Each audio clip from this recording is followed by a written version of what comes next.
Assalamualaikum warahmatullahi wabarakatuh. Selamat datang di channel Hikmah Misteri. Dan tentunya masih bersama saya Mas Nara. Apa kabar kalian semua? Semoga selalu baik-baik saja, sehat badannya, dilimpahkan rezekinya dan dihindarkan dari segala mara bahaya. Amin. Di kesempatan kali ini saya akan menceritakan sebuah cerita horor dengan judul Perempuan Penghuni Rumah Kosong di Kebun Rambutan. Sebelum ke ceritanya, bagi kalian yang belum subscribe channel ini, silahkan bisa subscribe dulu dan aktifkan lonceng notifikasinya agar kalian tidak ketinggalan cerita dari channel Hikmah Misteri yang akan selalu menggetarkan hati kalian. Terima kasih, and so get ready to be haunted. Semua nama dan tempat kejadian dalam cerita sudah disamarkan. Jika terjadi kesamaan nama dan tempat, kami mohon maaf. Oke. Hilda, kamu sudah siap-siapkan barang-barangmu yang mau dibawa? Tanya mama yang berdiri di depan pintu kamar Hilda. Hilda yang sedang asyik dengan HP-nya sambil rebahan itu pun langsung memasang wajah yang cemberut. Aku sudah bilang, aku gak mau ikut ke Kalimantan, ujar Hilda. Kalau kamu tidak ikut, lalu sama siapa di rumah?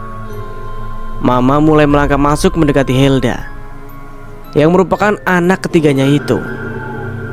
Rio, jawab pendek Hilda. Kakakmu juga ikut. Lagi pula kita itu kan mau ketemu kakek dan nenek. Sudah lama sekali kita tidak ke sana. Terakhir saat kamu masih SD dulu, ujar mama setengah memaksa. Tapi gimana ya ma? Yang namanya orang gak mau ikut juga. Ya sudah, terserah kamu. Tapi uang tidak akan memakasih. Kamu kalau mau cari makan, cari aja sendiri, tegas mama membuat Hilda bertambah cemberut. Mana mungkin ia bisa bertahan tanpa uang? Padahal kan rencananya Hilda akan berlibur bersama teman-temannya ke pantai. Tapi kalau tidak ada uang, mana bisa, pikir Hilda. Keesokan harinya, Agus yang merupakan anak tertua keluarga tersebut sudah siap dengan barang bawaannya. Begitu juga dengan adiknya Rio. Keduanya nampak semangat. Berbeda halnya dengan Hilda yang nampak terpaksa berangkat ke bandara tanpa senyuman sedikit pun. Singkat cerita, mereka mendarat dengan selamat di salah satu bandara yang ada di Kalimantan. Agus dan Rio berjalan dengan penuh semangat. Mah, yang jemput kita siapa? Tanya Agus. Paman Awing, jawab mama. Paman Awing? Tanya Rio. Itu loh yang suka ngasih kamu dodol durian dulu, ujar Agus. Masa lupa? Lanjut Agus. Oh itu ya. Hehe, aku lupa, kata Rio. Tak jauh dari mereka, nampak seorang laki-laki berkemeja hitam dengan kumis yang cukup tebal. Kumisnya kayak ikan lele, bisik Rio sambil tertawa. Sementara mama dan papa mereka nampak mempercepat langkah menghampiri si laki-laki berkemeja hitam tersebut. Jangan-jangan dia paman Awingmu, ujar Agus tertawa terbahak-bahak. Rio nampak merenggut diledek oleh Agus. Ya, tiada hari tanpa perkelahian kecil di antara keduanya. Agus berusia 19 tahun dan Rio berusia 17 tahun. Sementara Hilda baru 15 tahun. Mama dan papa mereka nampak berpelukan dengan paman Awing. Sudah lama sekali rasanya kalian tidak datang kemari. Kami sudah sangat rindu pada kalian, ucap paman Awing sembari menghapus air matanya. Agus, sudah besar sekali ya nak, ujar paman Awing saat Agus bersalaman dengannya. Sudah bujang-bujang, ternyata ya keponakanku, lanjut paman Awing yang tanpa sengaja berbahasa daerah. Tentu saja Agus, Rio, dan Hilda tidak ada yang paham. Saya tidak bisa bahasa itu paman, ucap Agus. Aduh, kenapa seperti itu? Kalian kan anak asli suku Kalimantan. Kenapa tidak belajar bahasa daerah kita? Jangan pernah lupa sama suku aslimu, ujar Paman Awing nampak kecewa. Maaf Wing, kami berdua ini selalu sibuk bekerja, jadi tidak ada waktu untuk mengajari mereka. Sibuk kerja boleh, tapi tidak ada alasan untuk tidak mengajari anak-anakmu bahasa daerah kita. Kan waktu libur, senggang, dan lain-lain pasti ada waktu. Masa setiap hari, jam, menit, setiap jam, detik kalian selalu sibuk? Jangan lupa dari mana kalian berasal. Sesibuk apapun, usahakan untuk memperkenalkan adat kita, ujar Paman Awing mulai terdengar meresahkan di telinga Hilda. Ya sudah kalau begitu, nanti Amang akan mengajari kalian bertiga, lanjut Paman Awing. Aduh Paman, bahasa daerah kan tidak bisa untuk dibawa berbicara sama orang luar, apalagi di tempat kami. Mana mereka mengerti, jawab Hilda.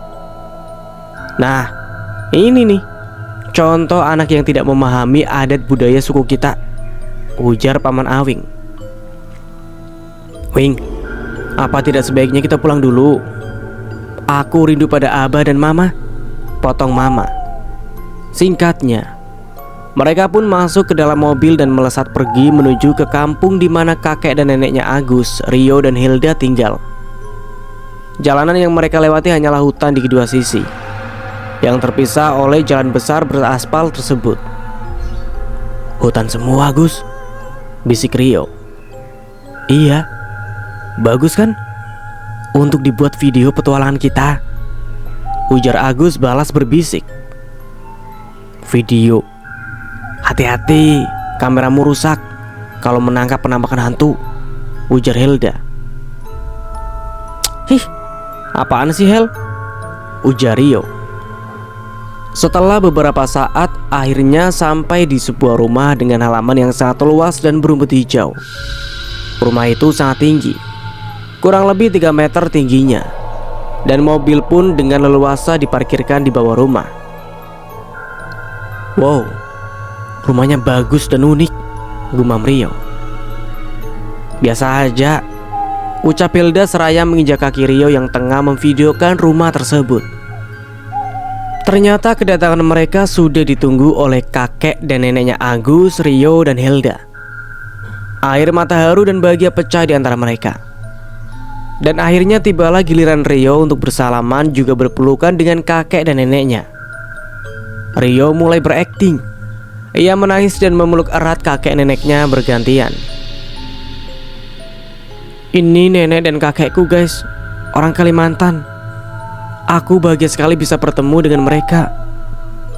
Aku pernah bilang kan guys, kalau aku itu rela mati demi bertemu nenek dan kakekku tercinta ini. Dan sekarang aku sudah bertemu dengan mereka guys. Terima kasih untuk doanya guys. Jangan lupa like dan komen ya guys. Jangan lupa ceritakan pengalaman kalian bertemu orang-orang tercinta. Belum selesai memvideokan tiba-tiba, plak, sebuah pukulan mendarat di pipi Rio. Rio meringis. Kakek tidak suka divideokan seperti itu, ujar si kakek. Bicaramu juga kurang sopan. Mati-mati kamu. Emang mati kiranya enak, lanjut si kakek. Seketika suasana menjadi canggung, dan si kakek akhirnya memilih untuk pergi. Dan Rio dimarahi habis-habisan oleh mama dan papanya. Tidak berapa lama, kakek kembali lagi membawa sekeranjang buah rambutan yang berwarna merah dan segar.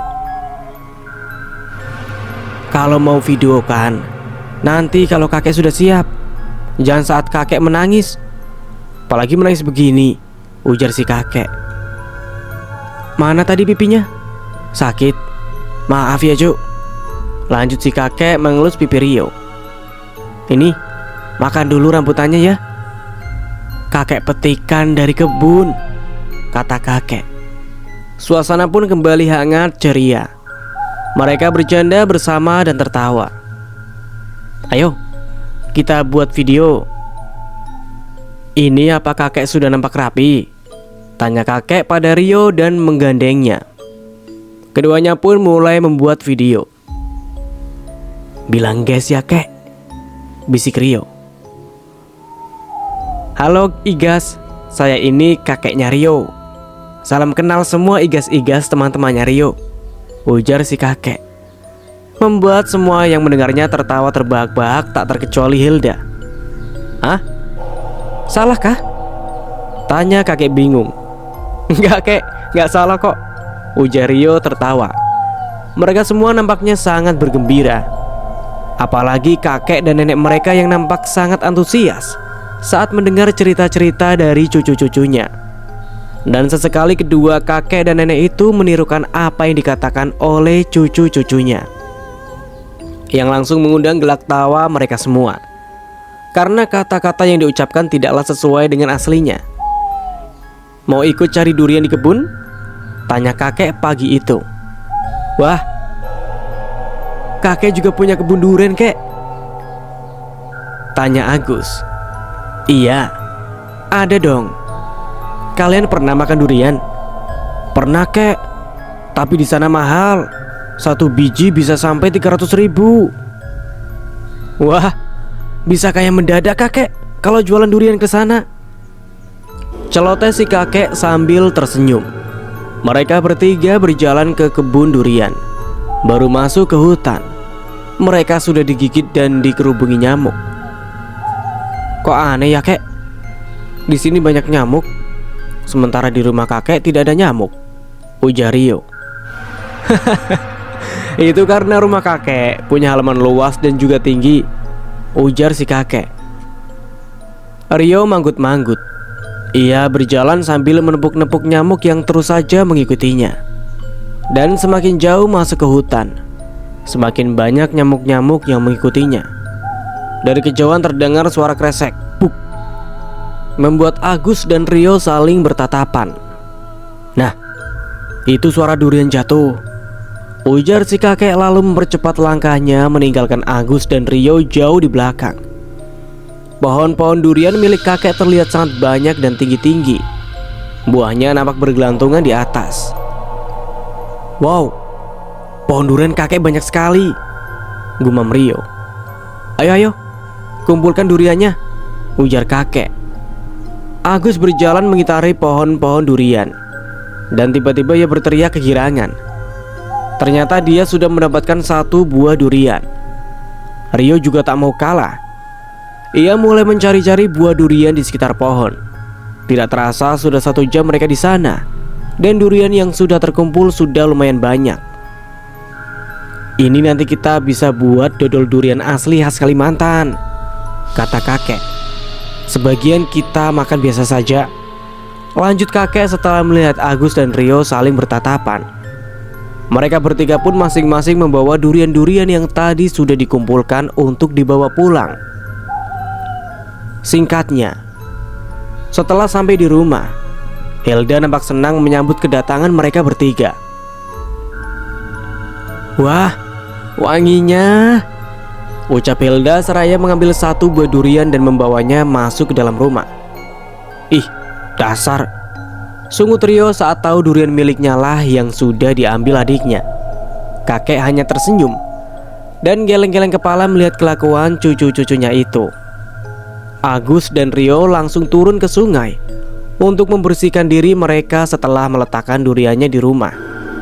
Sementara di rumah, Mama, Hilda, dan Nenek memisahkan daging durian dari bijinya.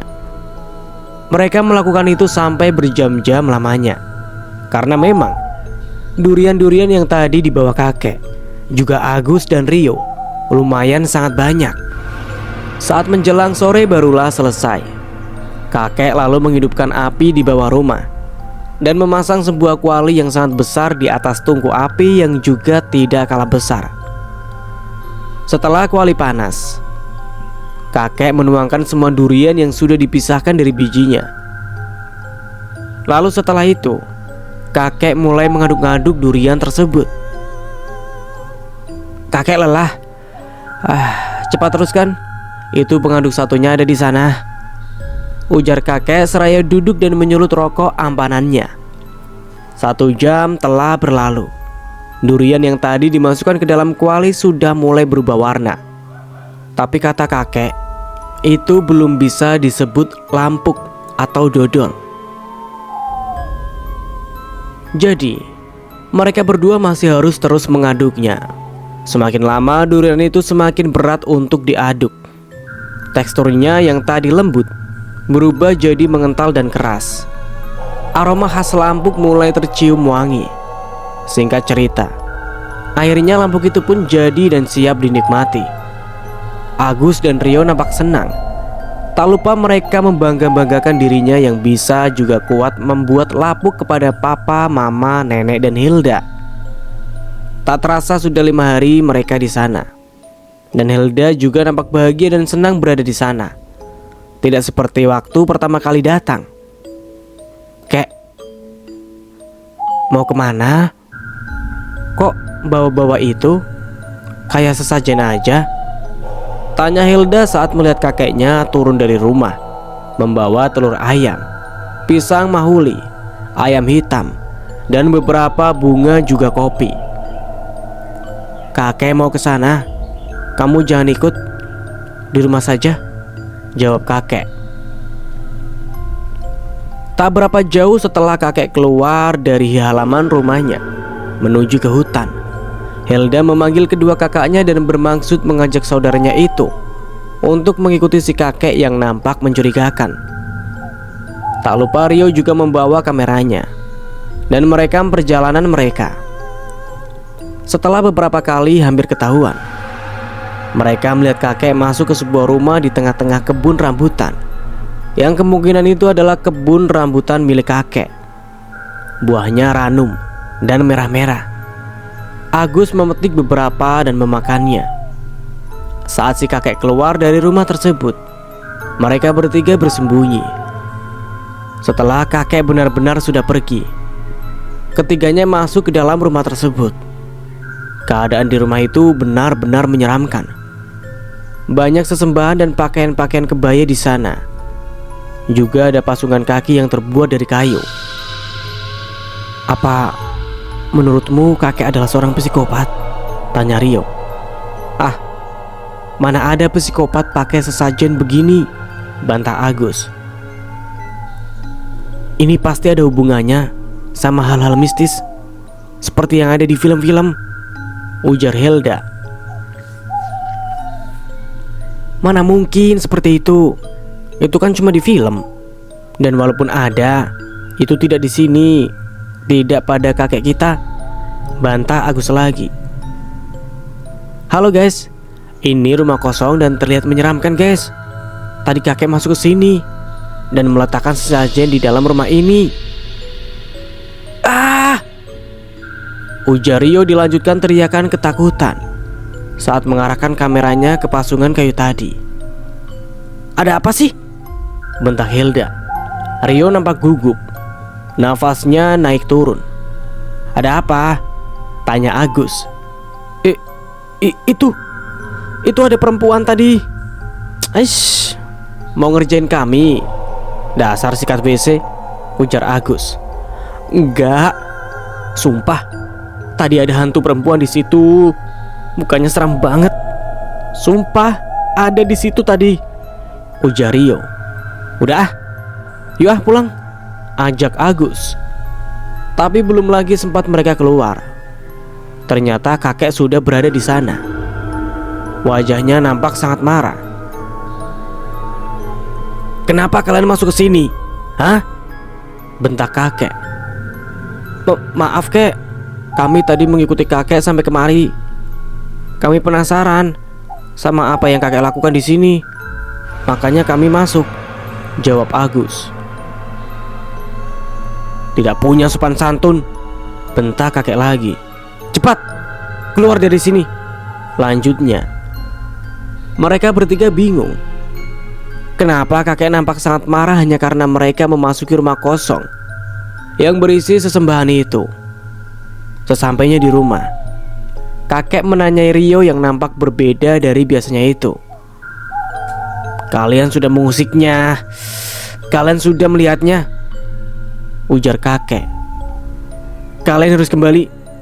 Pulang, pulang, teriak si kakek dengan raut wajahnya yang nampak sangat marah, takut, dan gugup. Ada apa ini, Bah? Tanya mama dan papa bersamaan. Cucu-cucuku dalam bahaya besar. Kalian harus pergi hari ini juga. Harus pergi hari ini juga. Tidak ada yang bisa dijelaskan. Cepat, berkemas. Si nenek yang ikut bingung mendekati kakek dan berbisik.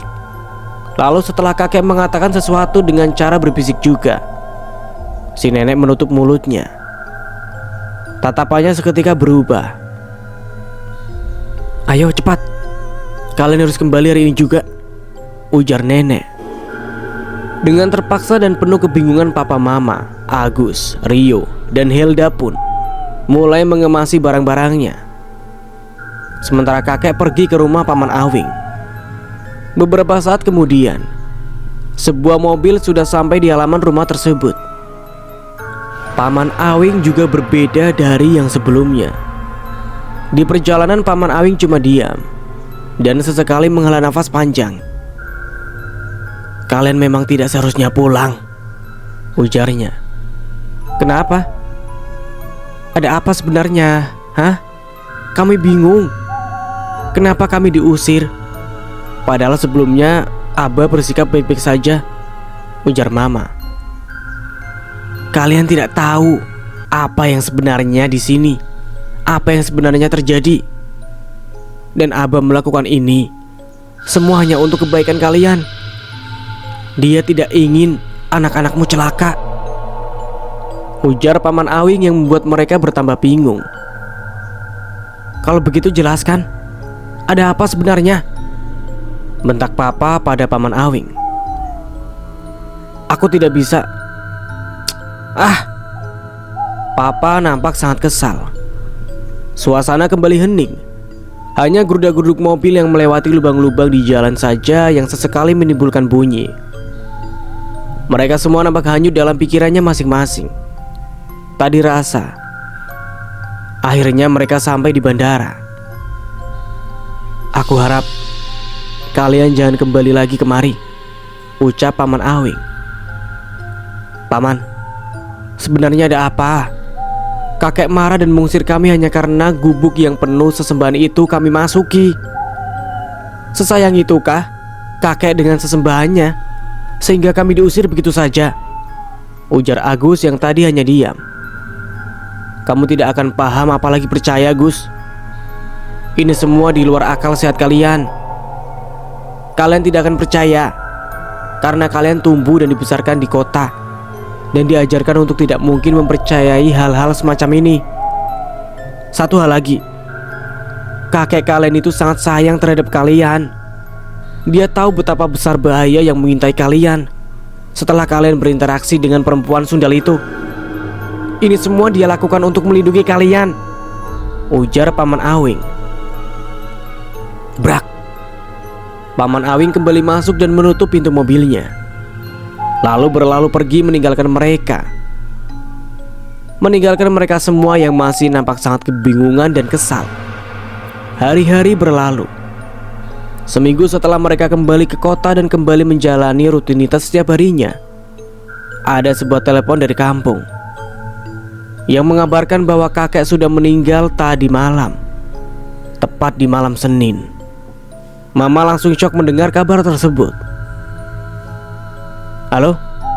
Halo? Ini pesan terakhir Abah.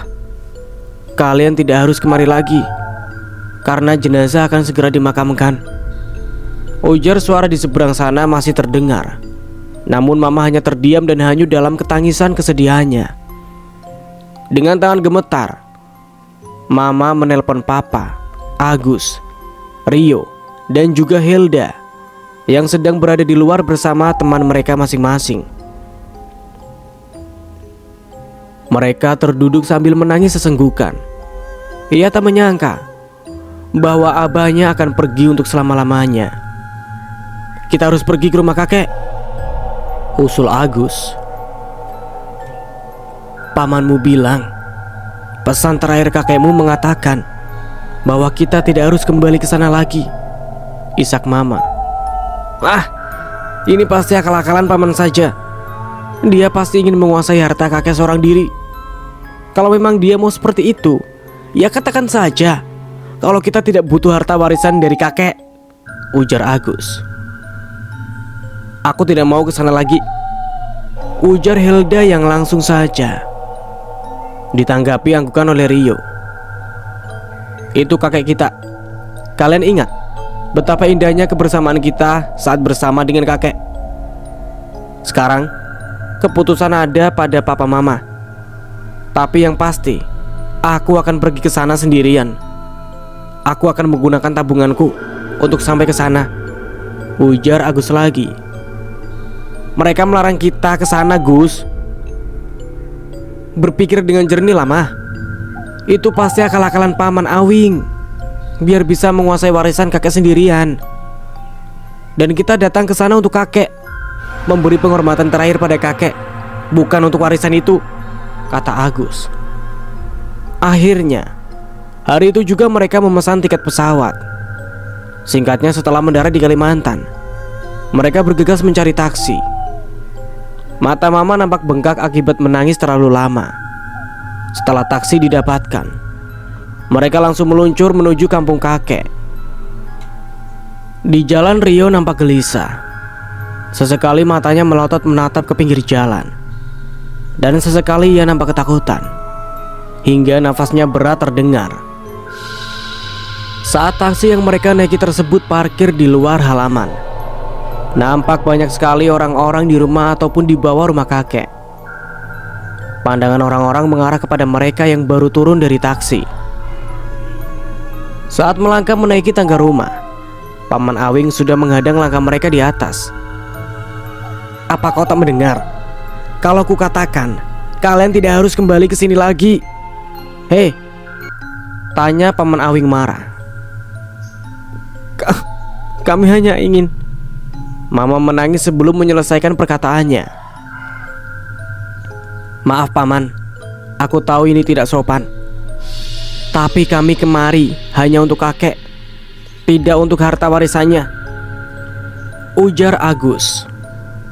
Jadi tolong izinkan kami masuk, lanjut Agus. Paman Awing menghela nafas panjang. Ia tak akan menyangka kalau keponakannya akan berkata seperti itu. Di dalam rumah, mereka mencari nenek, dan ternyata nenek ada di dalam kamar. Nenek sangat kaget melihat kedatangan anak dan cucu-cucunya. Kenapa kalian kembali lagi? Kakek kalian bahkan merelakan nyawanya agar kalian tetap aman. Tapi kenapa kalian kembali lagi? Isak nenek. Agus menghela nafas panjang. Ia benar-benar muak dengan perkataan paman ataupun neneknya. Mereka melarangnya kembali ke kampung ini, tapi sama sekali tidak menjelaskan alasan kenapa mereka harusnya tidak kembali. Kalau begitu, jelaskan Nek, kenapa kami tidak boleh ke sini? Padahal sebelumnya kalian terlihat bahagia menyambut kedatangan kami, ucap Agus. Ceritanya panjang. Aku tidak yakin kalian akan memahaminya, kata nenek. Ceritakan saja Mah, biar mereka puas, ujar Paman Awing dari arah pintu. Nenek menghela nafas, lalu menyapu bekas air matanya. Perempuan itu bernama Si Tanung. Dulu sekali sebelum kakekmu menikah dengan nenek, Si Tanung dan kakekmu lebih dulu berpacaran. Tapi kata kakekmu, Si Tanung itu adalah gadis yang buruk, bahkan dengan tega membunuh keluarganya, hanya karena keluarganya tidak merestui hubungan dia dan kakekmu. Setelah itu, Si Tanung menenteng kepala ayahnya untuk menemui kakekmu dan mengatakan bahwa tidak akan ada lagi yang menghalangi cinta mereka. Tapi bukannya menikah dengan kakekmu, Si Tanung malah ditangkap dan dikurung oleh warga karena sudah dianggap tidak waras.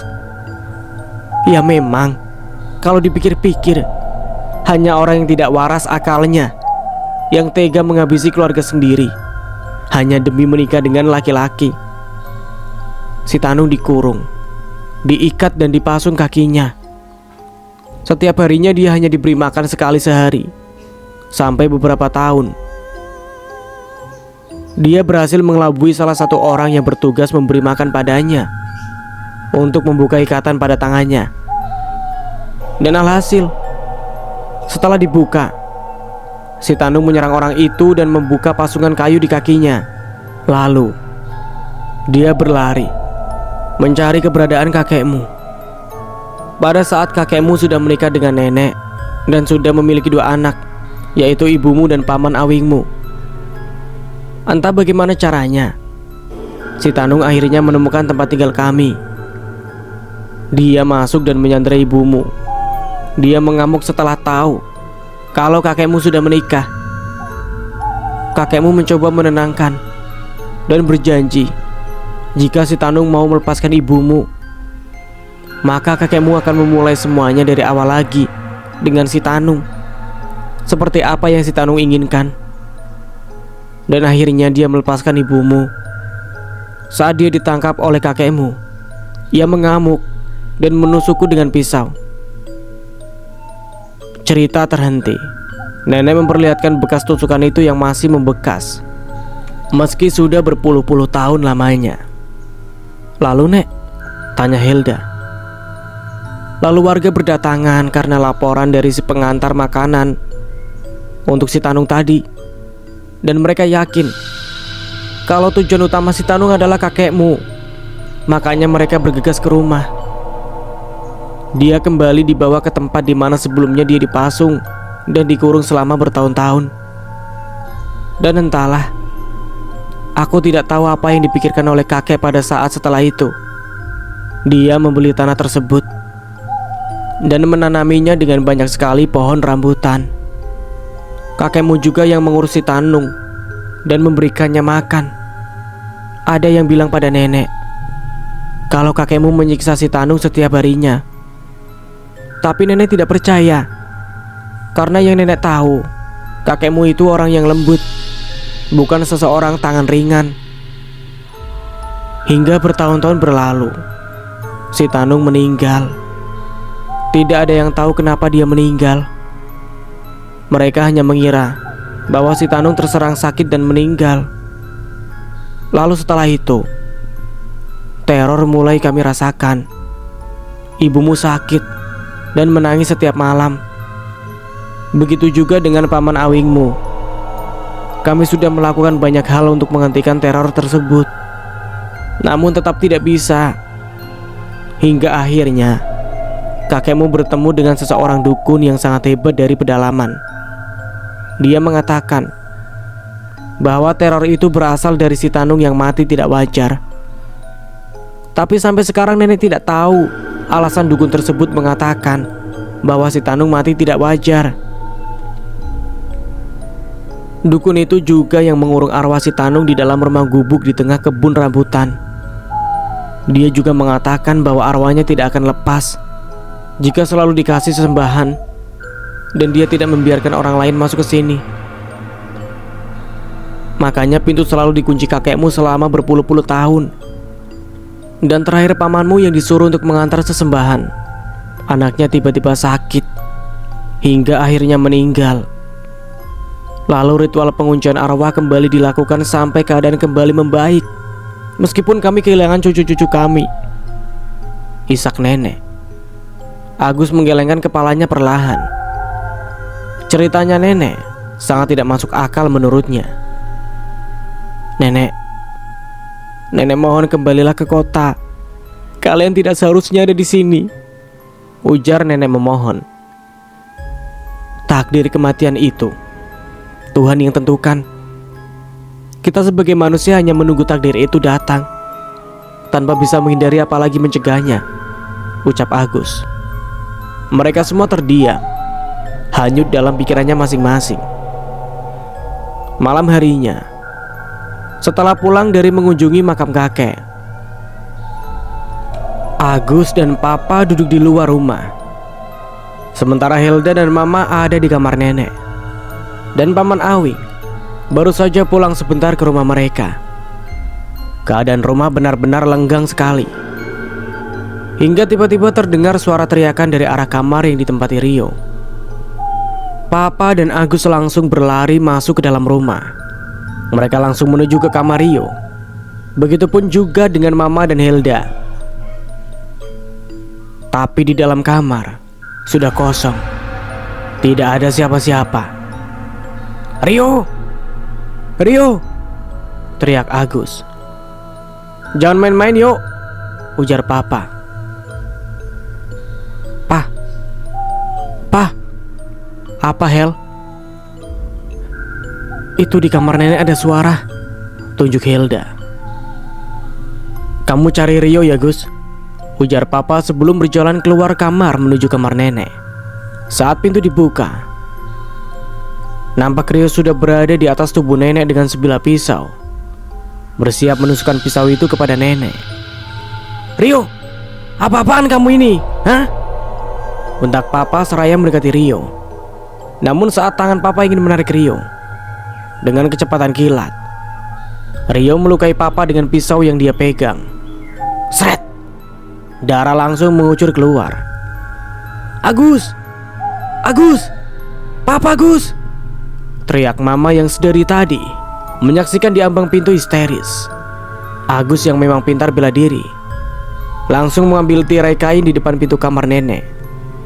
"Lepasin pisau itu yuk," bentak Agus. Tawa Rio berderai. Lalu Rio mulai menyerang Agus. Tapi Agus dengan mudah menghindar.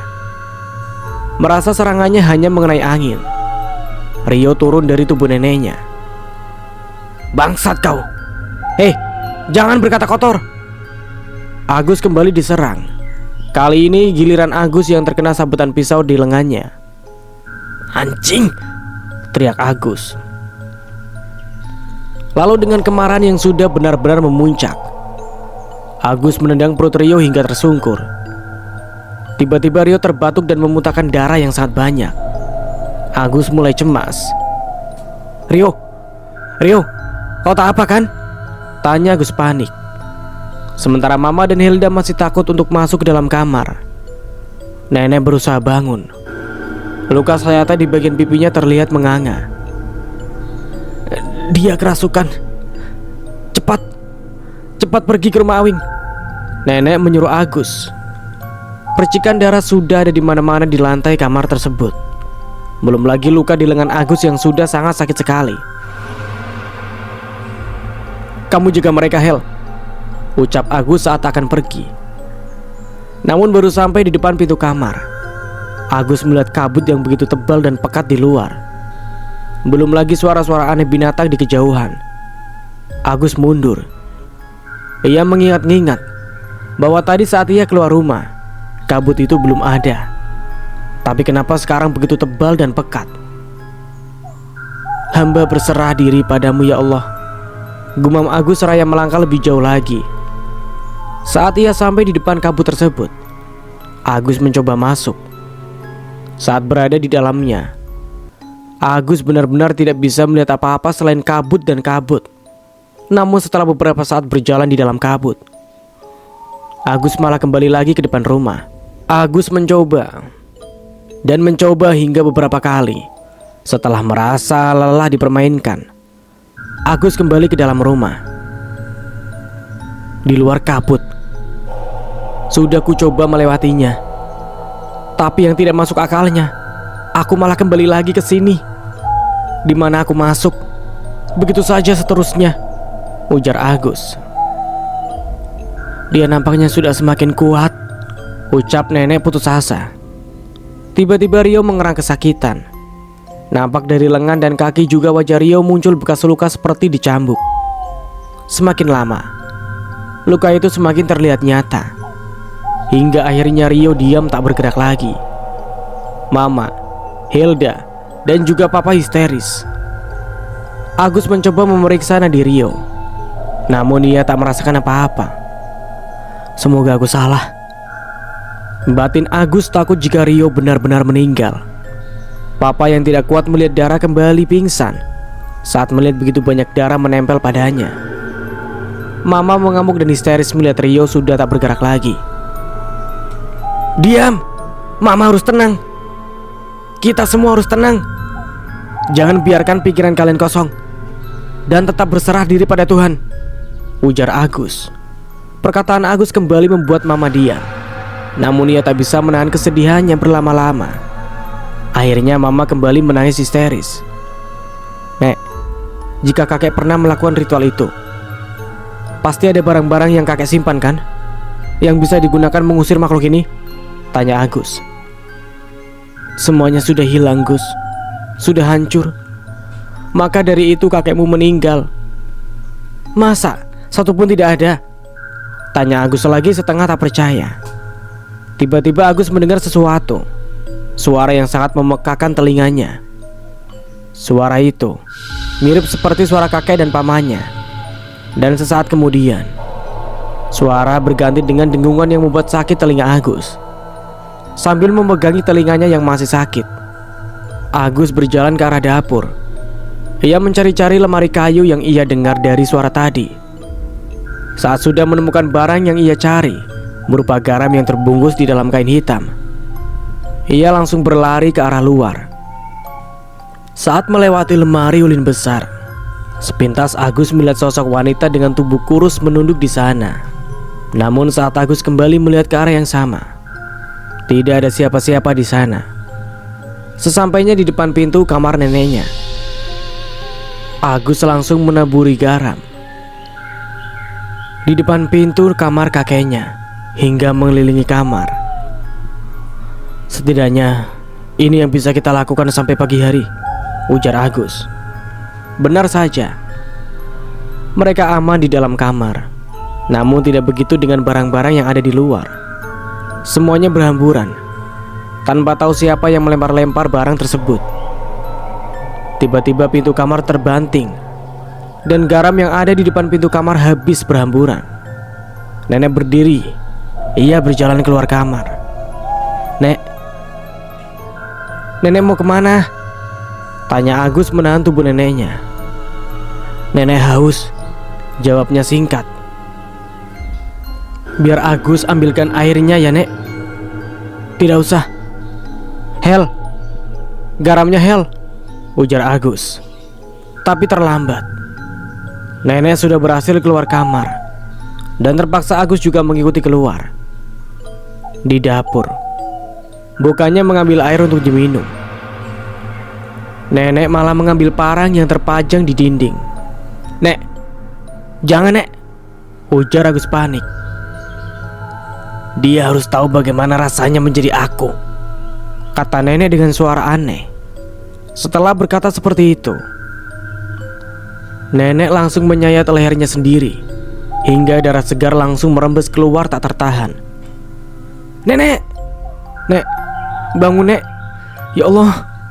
ujar Agus gugup. Agus langsung berlari meninggalkan jasad neneknya setelah melihat sosok menyeramkan di balik lemari. Ia menutup pintu kamar dan menangis jadi-jadinya. "Mereka benar. Kita tidak seharusnya kembali ke sini lagi," isak Agus. "Nenek mana, Gus?" tanya Hilda. Nenek sudah mati. Dia menyayat lehernya sendiri dengan parang," jawab Agus gemetar. Keadaan itu benar-benar membuatnya takut. Mereka menunggu sampai pagi di dalam kamar, berharap kabut di luar akan hilang jika sudah pagi. Rasa kantuk mulai menyerang, namun Agus tetap berusaha terjaga. Malam itu terasa sangat panjang bagi mereka. Bunyi-bunyi aneh seperti orang menyeret sesuatu terdengar begitu sangat jelas di telinga mereka. Dari kejauhan, azan subuh mulai dikumandangkan. Mereka mendengarnya meskipun lambat-lambat.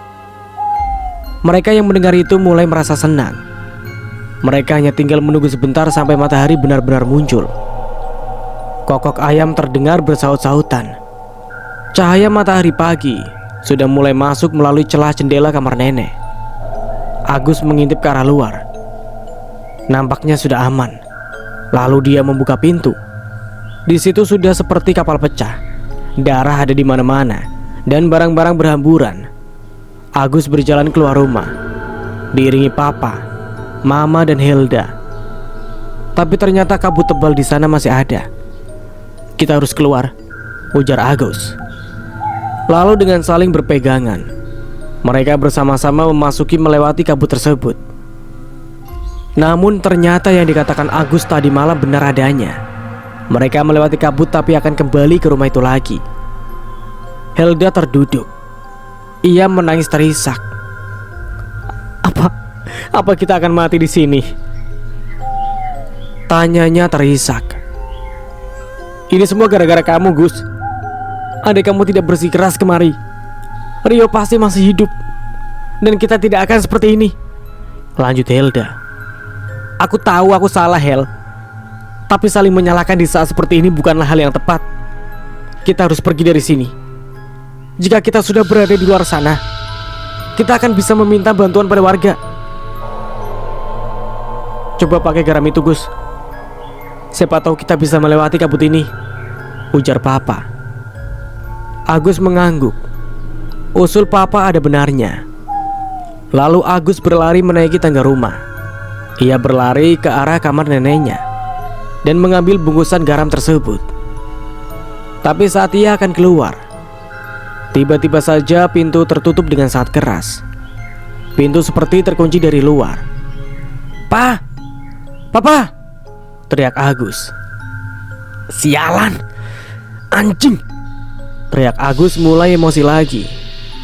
Papa, Mama, dan juga Hilda seperti ditulikan oleh sesuatu, sehingga tak mendengarkan teriakan Agus. Agus tidak menyerah. Keinginannya untuk hidup begitu besar, yang membuatnya tak mau menyerah begitu saja. Agus mencongkel paku jendela dan berusaha keluar lewat sana. Saat jendela sudah berhasil terbuka, Agus rawan melihat ketinggian jarak antara jendela dan tanah, sekitar 5 meter lebih tingginya. Agus bersiap dan memejamkan matanya saat akan melompat turun. Melayang jatuh dari ketinggian 5 meter, lalu mengempas tanah membuat kakinya patah. Agus menjerit kesakitan. Dengan sekuat tenaga yang tersisa, Agus mencoba menarik tubuhnya menghampiri Papa, Mama, juga Hilda yang sudah menunggu. Saat melihat Agus, Hilda langsung berlari ke arahnya. Dan tepat saat itulah Agus sudah tak sadarkan diri. Saat bangun, ia sudah berada di rumah salah satu warga. Agus tersenyum karena merasa sudah berhasil selamat. Ternyata Paman Awing sudah meninggal karena kecelakaan saat ingin menuju ke rumah nenek tadi malam. Rio pun juga ternyata sudah meninggal. Mereka sudah berada di sana selama 3 hari. Dan istri Paman Awing juga ada di sana bersama mereka. Kaki Agus yang patah sudah diobati, tapi masih sangat terasa sakit. Dan bau busuk di kakinya makin menyengat.